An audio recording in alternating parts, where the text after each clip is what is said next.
about the fact that when we write these conditional statements, we want to come up with their truth value, and coming up with that truth value initially might be a hard process. Okay, so I want to go through this one and they kind of focus your attention here on this problem, on how you would answer the true or false part. And I think, yeah, there we go. Put that down there. All right, so we're going to go through these things. It says part A was to write the conditional statement. So this is like question 5 was. Okay, the sum of the measure of two angles that form a linear pair is 180. So we're talking about two angles, right? So I'm going to say if two angles form a linear pair, then their sum is 180. Okay? Reword it a little bit, change it to an if-then statement, but does it encapsulate the same exact idea that original statement provides? Okay? The next thing that, and we want to know, is that true? Yes, that's true. The next thing they want to do is they want you to say, part B,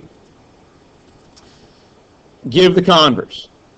Well, if two angles sum is 180, then they form, I'm just going to write LP for linear pair. They form a linear pair. If two angles sum is 180, then they form a linear pair. Okay? Part C says if the conditional statement is false, give a counterexample for the condition. So we want to come up with a counterexample. Okay? And I think they walk you through and they give you like bubbles to highlight.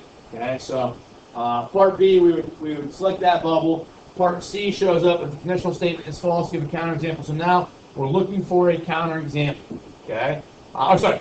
If the conditional statement is false. Well, we know the conditional statement was true, right? So you just click the one that option says conditional statement is true, and it's going to jump you to question. Part D. Part D says if the converse statement is true, write a true biconditional statement. Well, hopefully we recognize that this converse is what? Two angles sum is 180, then they form a linear pair. Is that true or false?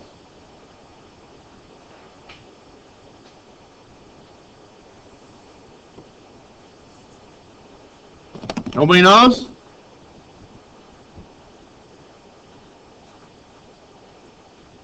Linear pair, what do they have to be? What's the definition of a linear pair?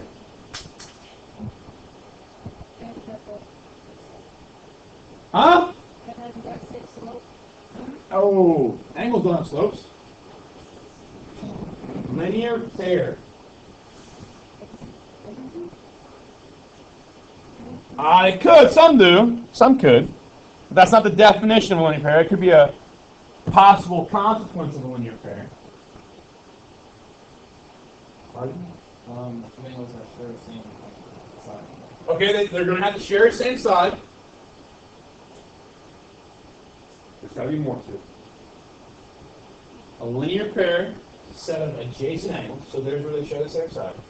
And inside that, they share the same vertex, all kinds of stuff. A linear pair is a pair of adjacent angles that form a straight angle, or a pair of adjacent angles that form a line, or a pair of straight angles, or a pair of adjacent angles that are supplementary. Does that make sense? Supplementary means what? 180. Okay. So, what I'm saying here, if I have a, so I'm saying that a linear pair is supplementary. A linear pair goes to 180. Okay. So then the question is, well, if I have angles that are 180, does that make them a linear pair? See how we reverse that? Okay. They want to know if that's true or false.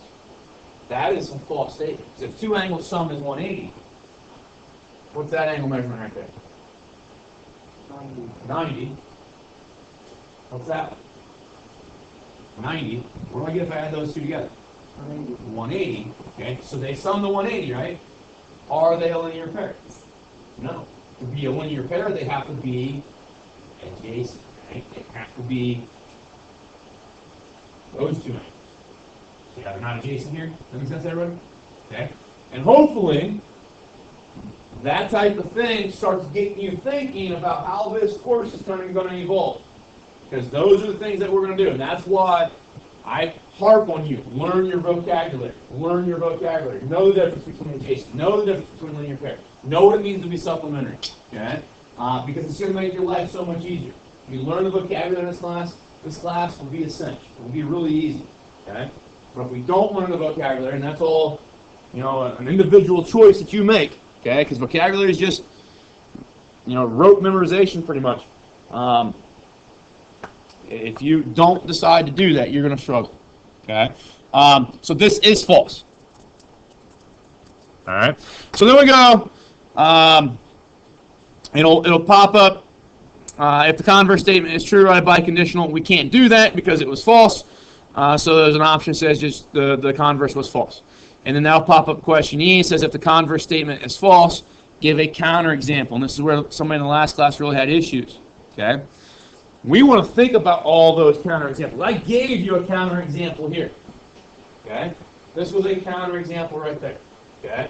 And I've actually got the wrong thing here. So I cut and pasted the wrong solutions that they were given. I want to look at their solutions because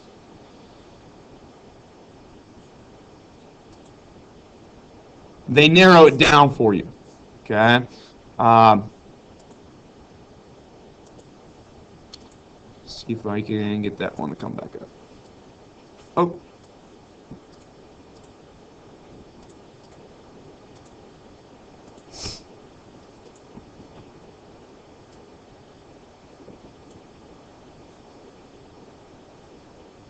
All right, so in this one, when you would have gotten this question, they get the narrowing down so that they give you a window of options to look at to find a counterexample. Okay, and that's nice that they do this because answering these converses and conditionals of true and false, you have to think about all the geometry that we know and how all of it interacts with one another. Okay, and we don't know a whole lot yet, but what we do know and how it all interacts, there's a lot of stuff there to think about. Okay, so it's really nice for them to maybe narrow things down for us.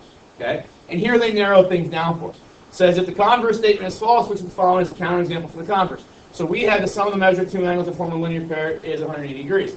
So if I look at this idea, okay, the converse, if two angles sum is 180 and they form a linear pair, they're saying this situation. Okay, maybe it's the x and y axis or something like that.